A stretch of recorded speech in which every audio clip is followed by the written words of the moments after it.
sevgili canan vətəndir. Arif olanın sevgili canan vətəndir.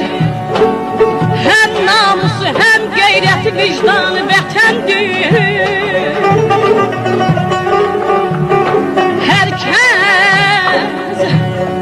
Hər kəs vətəni sevməsə, hər kəs vətəni sevməsə, insan deyil həmsə.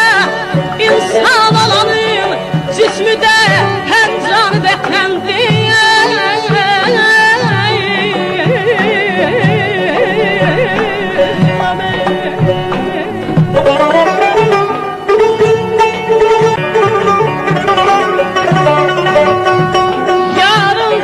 Hicranına balayı